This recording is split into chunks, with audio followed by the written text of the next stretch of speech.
Olá, Marie Batia, trazendo a palavra do Criador, Yahweh, para os discípulos de Yeshua, o Salvador. E hoje nós vamos falar de uma teoria que jovens amam e pessoas também que vão mergulhando em coisas um pouco mais, menos, digamos assim, menos explorada nas escrituras, né? Buscando ver coisas que não são facilmente faladas ou estudadas no mainstream, digamos assim, no padrão, naquilo que se tem facilmente. E, sem mais delongas, o nosso assunto hoje é a teoria da semente da serpente, que haviam duas sementes, uma semente da mulher e uma da semente da serpente, e que essa semente da serpente seria uma descendência física, natural, e que Caim teria sido concebido dessa semente da serpente, que ele foi homicida e assassino desde o princípio, como está lá escrito em João 8,44, e que o ato de comer do fruto teria sido um ato sexual, como existe lá em Provérbios 30, verso 20, onde é trazido a mulher adúltera, dizendo que ela come e ela limpa a boca e diz: não cometi iniquidade, como o pecado de adultério como um ato de comer. Então, os que advogam a existência natural, digamos assim, física, real, de uma semente ou descendência da serpente no jardim, que seria Satã, e alguns chamam de reptilianos e outras coisas mais, tem fundamento em Gênesis 3,15, quando, após o pecado, na sentença que o Criador dá à serpente pelo seu pecado, ele diz, Gênesis 3, eu vou ler a partir do verso 14, nosso alvo aqui é o verso 15. E Yahweh Deus disse à serpente: porque tu fizestes isto, tu és amaldiçoada, acima de todo gado e acima de todo animal do campo. Sobre o teu ventre tu andarás, e pó comerás todos os dias da tua vida. Eu colocarei inimizade entre ti e a mulher, entre a tua semente e a sua semente, da mulher. Ela ferirá a tua cabeça e tu lhe ferirás o calcanhar. Então, aqui é a primeira profecia que nós temos na Bíblia, de fato, sobre o que vai acontecer, né? E nós temos uma interpretação autêntica disso aqui no livro de Gálatas, quando Paulo nos diz: olha, a promessa foi feita ao descendente, à semente, não como muitas, mas a uma só, no singular, que é o Messias. Então, nós sabemos aqui, porque nós temos a interpretação autêntica que é dada nas Escrituras através de Paulo, que essa semente aqui é um descendente que é o Messias. Ele lhe esmagaria a cabeça, ela lhe feriria o calcanhar. E do ponto de vista espiritual, isso é fato, né? O Yeshua foi crucificado e ele foi pregado no madeiro, e a forma como os romanos eles colocavam pregos no calcanhar e não, na verdade, no peito do pé, né? Como aparece em algumas pinturas, né? Na verdade, os pregos eles eram atravessados no calcanhar, o que, na verdade, traz uma beleza, porque a Bíblia, as Escrituras Sagradas, elas se confirmam nos diversos níveis. O fato da gente ter coisas que possuem uma literalidade não anulam o fato também disso ter um cumprimento espiritual, metafórico, fora dessa literalidade, ser metáfora, né? É possível que uma passagem seja apenas metafórica, mas é possível também que ela seja literal e metafórica, as duas coisas. E então nós temos isso que é proposto através desse versículo, que é profético, e nós temos também aqui o capítulo 4 de Gênesis, dizendo que Adão conheceu Eva, sua mulher, e ela concebeu e teve Caim, e disse: concebi um homem de Yahua. E aqui é o tetragrama. Ela diz que ela concebeu de Yahua. E aí alguns dizem: mas ela foi ela nem ficou sabendo que ela ficou grávida da serpente, né? Porque ela atribui ao Criador, né, a paternidade, não a paternidade, mas que o Criador a auxiliou, né? E que não foi outro que gerou. E também no verso 2 diz assim: e ela também teve Abel, irmão dele. Abel era um pastor de ovelhas, mas Caim era cultivador da terra. Então aqui não estaria dizendo que Adão conheceu ela de novo, 2 vezes. Em algumas versões não tem isso, e que então Abel seria filho de Adão e Caim seria filho da semente da serpente, filho da serpente, e seria esta a razão pela qual não se veria mais a linhagem de Caim depois do dilúvio, e que quando Lucas ele narra, né, a genealogia, até Adão ele omite Caim e Abel, e ele vai até 7, e depois de 7 ele passa para Adão e depois Deus, né? Filho de Enos, filho de 7, filho de Adão, filho de Deus. Então essa, em linhas gerais, é a teoria da semente da serpente, né? Essa teoria, ela tem um registro que ela acontece expressamente dada no 3º século depois de Yeshua, depois de Jesus Cristo, através do Evangelho de Filipe. Quando ela ganha corpo.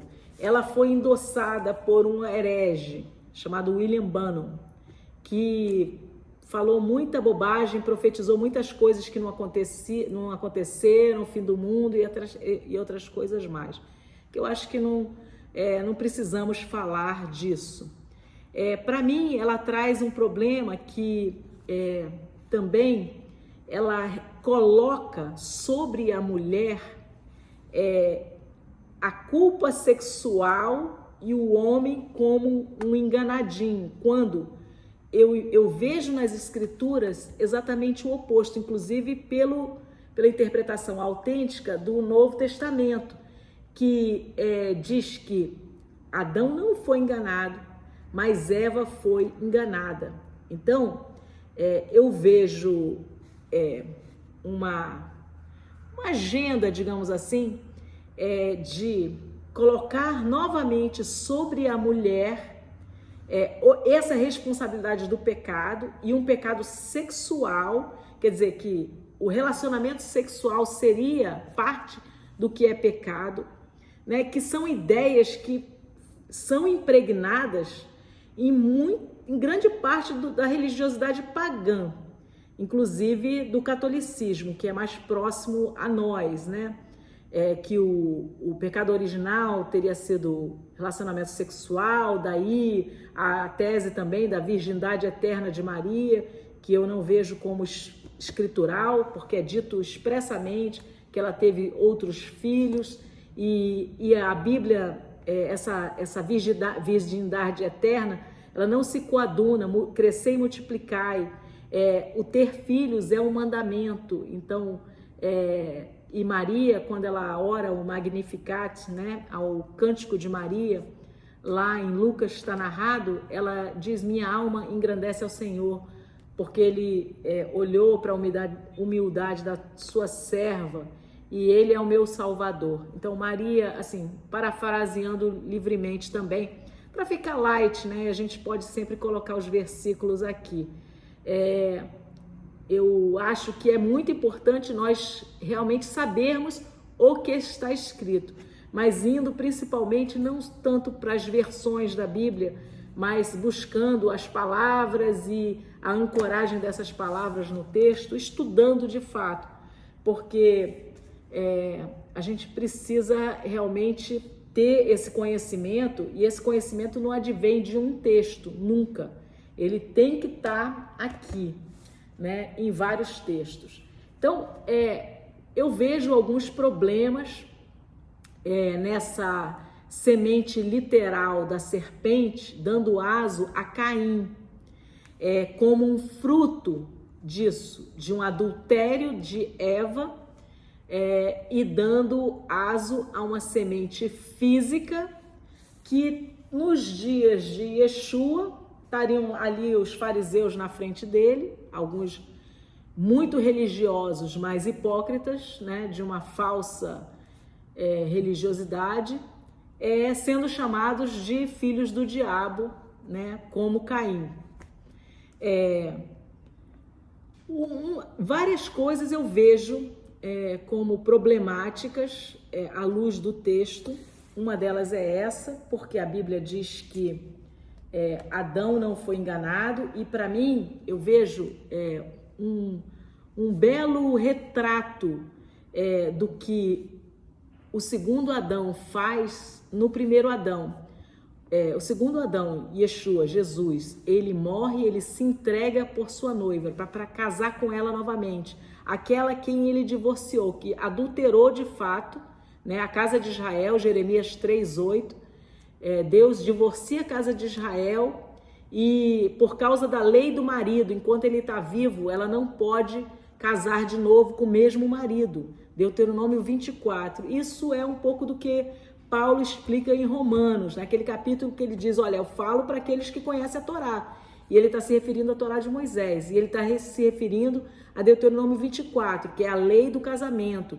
Isso é um pouco um outro assunto, mas tudo na Bíblia é intrincado. Então, o Messias, ele morrer para casar com essa sua noiva que ele veio buscar, é parte dessa história de amor.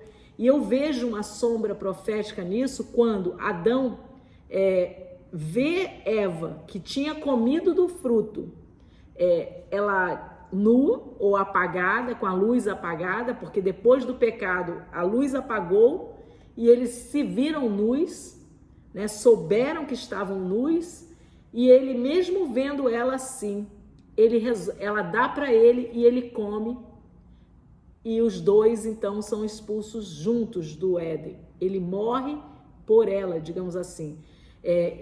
A opção seria, olha, ela foi enganada, o que eu vou fazer? Deus me ajuda. Mas ele vê, ele não é enganado, ele não foi enganado, ele viu ela nua ou apagada e ele decide segui-la, decide ir com ela, morrer por ela, para não perdê-la, digamos assim, né? Ele teve a experiência de estar só, que não tinha nenhum par, ninguém que lhe fosse um par, né? E aí ele pede para o Criador, e Deus diz, não é bom que o homem esteja só, far-lhe-ei uma Ezer Kinegdo, uma auxiliadora, um suporte antagônico e eficaz. Eu já fiz um estudo que é como se fosse, Ezer Kinegdo é como se fosse o pau da barraca, que faz com que a tenda, que é essa cobertura, ela fique esticada e ela faça a sua função, que é proteger do sol, da chuva, das intempéries, né? E eu vejo que na criação do homem e da mulher, na sua função, o homem é essa tenda, essa esticada, que é para proteger a mulher e a sua família, a sua prole, das intempéries do mundo. E a mulher é o sustentáculo dentro da tenda, embaixo da tenda, dentro de casa. Ela é o suporte antagônico eficaz. Ela dá o termômetro e a temperatura do lar. Uma mulher infeliz faz um lar e um homem infeliz.